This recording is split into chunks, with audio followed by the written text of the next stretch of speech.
একজন মহিলা এসে বলছে, যুবক মেয়ে বিয়ে শাদী হয়নি, এসে বলছে ভাইজান আমার আব্বা আপনাকে দাওয়াত করেছে।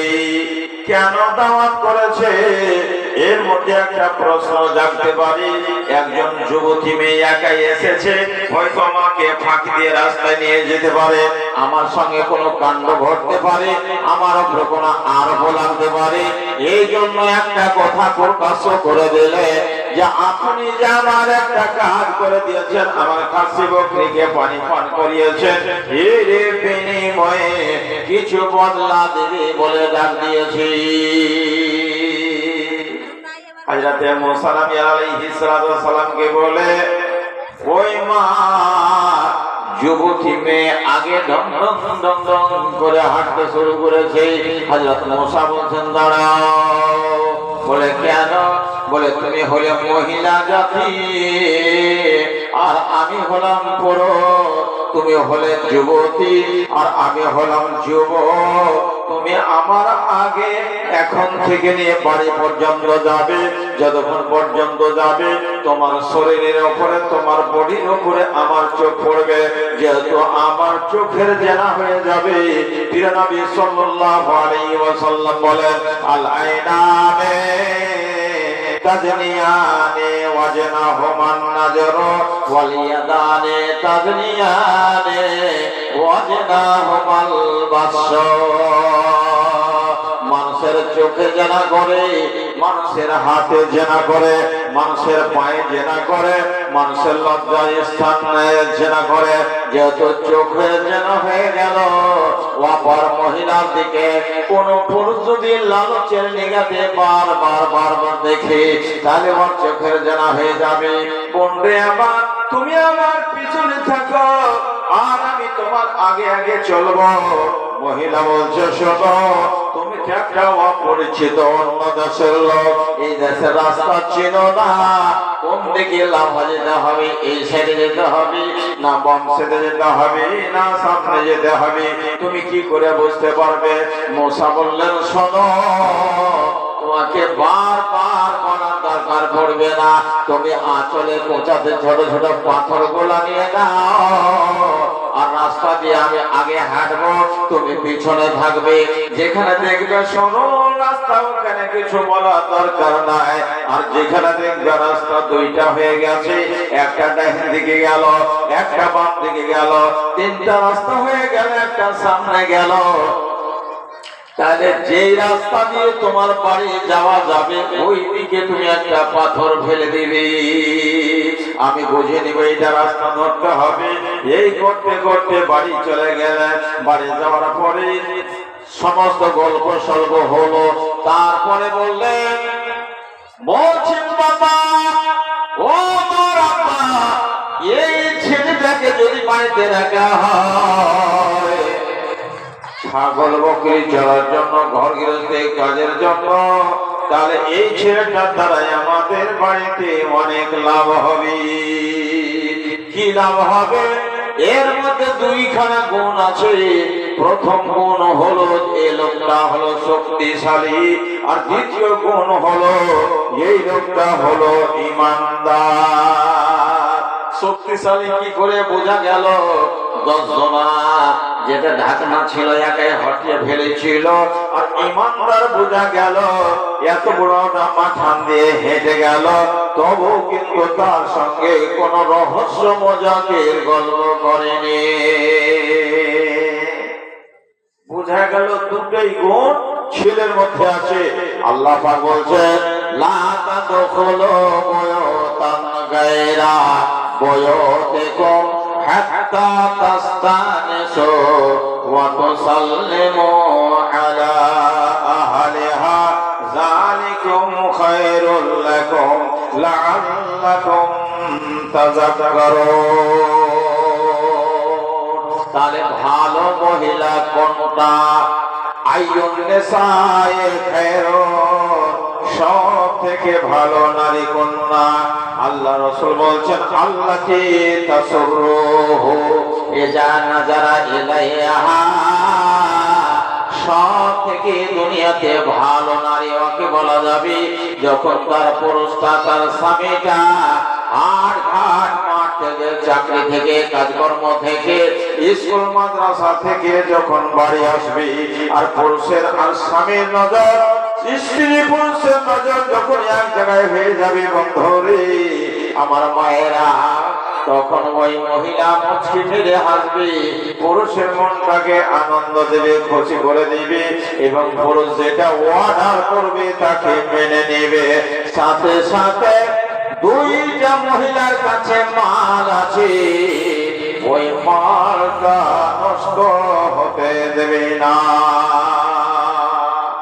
দুটা মাল আল্লাহ পাক বলছেন মহিলার দল যখন তোমার পুরুষ তোমার স্বামী যখন বাড়িতে থাকবে না তখন দুইখানা মালের রাখওয়ালি চৌকিদারি তোমাকে করতে হবে ওকে ভালো মহিলা বলা হয়েছে তবে দুইখানা মাল কি আছে দুইখানা মালের মানে হলো সোনা চাঁদি ছাগল বকরি ঘর বাড়ি ছেলে মেয়ে যত আছে এই সমস্ত মাল হলো পুরুষের এই সমস্ত মালের হেফাজত করবে যখন তার স্বামী বাড়িতে থাকবে না দুই নম্বর পুরুষের মাল বললেন তোমার নারীটাও হলো তোমার মাল কোন পুরুষের যদি ৫,০০০ টাকা হারিয়ে যায় খেয়ে নাই নষ্ট হয়ে যায় স্বামী সহ্য করে নেবে এটাও পুরুষের মাল আর স্ত্রীর বডিটাও হলো পুরুষের মাল যদি পুরুষ নাই বাড়িতে দিল্লি পাঞ্জাব হরিয়ানা গেছে সফরে গেছে বিদেশি গেছে মারে বেটিরে তোমার মাল খালতে মাই ফুফাতো ভাই চাচতো ভাইয়ের সঙ্গে প্রেম লাভ করে যদি তুমি নষ্ট করে দাও তাহলে দুনিয়ার মাল স্বামী সহ্য করে নিবে কিন্তু এই মাল নষ্ট হলে কোন স্বামী সহ্য করবে না এজন্য আল্লাহ পাক কোরআন মাজিদের মধ্যে বলে দিয়েছেন মহিলার দল শোনো আর রিজালু কাওয়ামুনা আলান নিসায়ে বিমা ফাদ্দালাল্লাহু بعضهم على بعض وبما أنفقوا من أموالهم فالصالحات قانتات حافظات للغيب بما حفظ الله তোমাকে দুই মালের হেফাজত করতে হবে কোন নারী যদি পুরুষের কথা মতো না চলে পুরুষকে আনন্দ দিতে না পারে সরাসরি তুমি তাকে তালাক দিয়ে বাড়ি থেকে হাঁকিয়ে দিবে ছাড়িয়ে দিবে তাড়িয়ে দিবে এটা শরীয়ত বলে নাই আল্লাহ পাক নিয়ম বলে দিলেন পুরুষের তোর স্ত্রী যদি তোর কথা মতো না চলে ওই মহিলা যদি মন মতো কাজ করে তাহলে তোমাকে আমি একটা নিয়ম বলে দিচ্ছি নিয়মকে তুমি ফলো করো সারা জীবনে তোমার সফল হবে ক্ষতি হবে না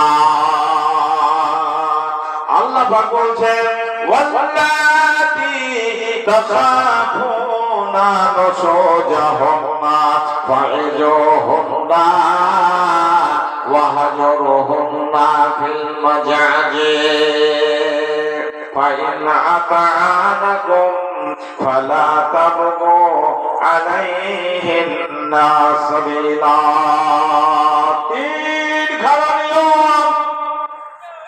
তিন খানা নিয়ম আল্লাহ পাক কোরআন কারীমের মধ্যে বলে দিয়েছে তোমার স্ত্রী যদি তোমার কথা মতো না চলে শরীয়ত বিরোধী কাজ করে দেয় তোমার হুকুম পালন না করে সেবা ভক্তি না করে দিনের কাজে সাহায্য যদি না করে তাহলে প্রথমে তাকে কোরআন হাদিসের জ্ঞান দিয়া বোঝাও তাকে নসিহত করো ওয়াজ শোনাও নবীদের কথা বলো আল্লাহর কোরআনের কথা বলো তাকে বোঝাও আর যদি বুঝে না বোঝে তাহলে তার বিছানাটাকে জুদা করে দাও জুদা মানে টুইটা বাড়ি থেকে হাঁকিয়ে দিতে হবে না, ওকে গহিল ঘরে রেখে আসতে হবে না, জি একই ঘরে থাকবে। যদি একটাই পালন থাকে, খাট থাকে, চকি থাকে, তাহলে আপনি একদিকে মুখ ঘুরিয়া সজবেন, আপনার স্ত্রী অন্যদিকে মুখ ঘুরিয়া সজবে। যদি ডাবল খাট চকির ব্যবস্থা থাকে তাহলে আপনি অন্য খাটে শুধবেন, আর স্ত্রীকে অন্য খাটে শুধাবে, তার সঙ্গে কোনো সম্পর্ক রাখবে না। এটা আল্লাহর ফয়সালা। তাকে বিছানায় জুদা করে দাও। যদি জ্ঞানী মহিলা হয়, হোশিয়ার মহিলা হয়, তাহলে ওই মহিলা ওই রাত্রের মধ্যে আপনার পায়ের কাছে যা আশ্রয় নেবে, স্বামী আমি ভুল করেছি, অন্যায় করেছি, ত্রুটি করেছি, আপনি আমাকে ক্ষমা করে দেন, মাফ করে দেন। এই দুটা ফর্মুলা আমি করে দেখলাম, তা তো আমার লাভ হলো না। আল্লাহ পাক বলছেন শেষের মধ্যে আরো একটা নিয়ম বলে দিয়েছি, এবার তুই তাকে হালকা পিটন দে। এবার স্ত্রী আর আপনার মা, স্ত্রী আর আপনার মা খুব ঝগড়া লেগে গেছে, তোমার যুদ্ধ চলছে, ঝগড়া চলছে, থামা যায় না, দুজনার পাঘা নাক পাঘা ছিঁড়ে ভিড়ে গেছে। এরকম শাস্তি বহু আছে দুনিয়াতে, নাই ভাই? আছে অনেকই। এবার বেটাটা রোসনা হাত থেকে দুপুরের সময় কাজ কাম করে খেটে ঘেমে বাড়ি চলে এসছে। বাড়ি আসার পরে দেখছে যে ওর স্ত্রী আর মা তুমুল ঝগড়া করছে। এবার ছেলের কর্তব্য কি? ছেলেকে কি করতে হবে বলেন তো? মার উপরে রাখবি না স্ত্রীকে ডাকবে? কি করবে বলে? মাকে ডাকলে মার মনে দুঃখ হয়ে যাবে, আর স্ত্রীকে মারতে গেলে বলবে মার পাটি হয়ে গেছে, বাপের বাড়ি পালিয়ে যাবে। তাহলে কোনটা নিয়ম করতে হবে? কেমন করে দুদিকে বাঁচবি? স্ত্রীকে ঘরে নিয়ে যান, মাকে কিছু বলিয়েন না, মাকে কিছু বলিয়েন না। স্ত্রীটাকে ঘরের মধ্যে নিয়ে যান, ভেতর থেকে হুড়কাখানা লাগান, আর ওকে শিখিয়ে দেন যে আমি তোকে ফাঁকি দিয়ে ভুকা দিয়ে মারবো, আর তুই খালি মা বাপ করে চিল্লাবি। ও শুতে গেছে পলকের উপরে, পাশে দুটা বালিশ রাখা আছে, এখানে ছোট লাঠি দিয়ে বালিশের উপরে ধামাধাম শুরু করে দিয়েছে। দুই চার লাঠি টেনে দিয়েছে। ও বেড়ি ছেলে, নকল বাজ বেড়ি ছেলে, ওকে মাকে মরে কেন গো, ওকে মাকে মরে কেন গো, বাঁচাও, ছেড়ে দাও, আর ঝগড়া করবো না, জীবনে করবো না। ওই হাত পা ভেঙে গেল, হাত ভেঙে গেল, ওর শাশুড়ি ফুগলিতে ও তখন ফের লাখে কাপড় দিয়ে হাসছে। এবার মজা হয়েছে, আর ঝগড়া করবি? খুব হাসছে ও। একটা বুড়িও হারামি আছে খুব, জি, তো খালি কুচকুচ করে হাসছে, পিটছে তো হাসছে। দুই চার বাড়ি দিয়ে দিয়ে এবার হুড়কা খুলে বহুটা করে আছে খাটের উপরে বেহসে, এই বাইরে চলে এসছে। মা এখানে মোটা লাঠি দেখি, এবার যাবো যে আরো 10 লাঠি মারবো। আর মা কোথায়? আর মার সারা খুব হয়ে গেছে, 4 লাঠি তো মারলি, আর কত মারতে হবে? মার সারা আর মারতে হবে না। দেখে মাও রাজি, স্ত্রী বিনা মেয়ের খাওয়াতে চিলিয়া ও কম বের করে দিলে। তো দুই দিকে বাঁচিয়ে রাখতে হবে, স্ত্রীকে বাঁচিয়ে রাখতে হবে, আর মাকে বাঁচিয়ে রাখতে হবে। মায়ের সম্মান আছে, আর স্ত্রীর উপরে জুলুম অত্যাচার করতে আল্লাহ পাক নিষেধ করেছে। এই জন্য আল্লাহ পাক বলেছেন ওয়ালা তাকুল্লাহুমা উফিউ ওয়ালা তানহারহুমা। মাকে আর বাবাকে ঝিড়কি দিয়ে কথা বলা চলবে না, দেখে কথা বলা চলবে না। আর আল্লাহ পাক কোরআনে মুহাম্মাদের মধ্যে বলে দিয়েছে ওয়া মিন আয়াতিহি, আল্লাহ নিদর্শনের মধ্যে একটা নিদর্শন হলো যে তোমাদের দেহ থেকে, তোমাদের বডি থেকে, তোমাদের অংশ থেকে আল্লাহ পাক তোমাদের জোড়া সৃষ্টি করেছে, তোমার সাথী বানিয়ে দিয়েছে, জীবন সাথী বানিয়ে দিয়েছে। লিতাসকুনু ইলাইহা,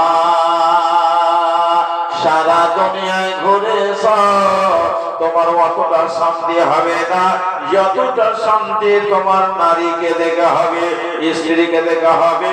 তাহলে মা সেবা করলো নাকি আছে, আর স্ত্রীর সাথে ভালো ব্যবহার করলো নাকি আছে। আমার নবী সাল্লাল্লাহু আলাইহি ওয়াসাল্লাম বলে যে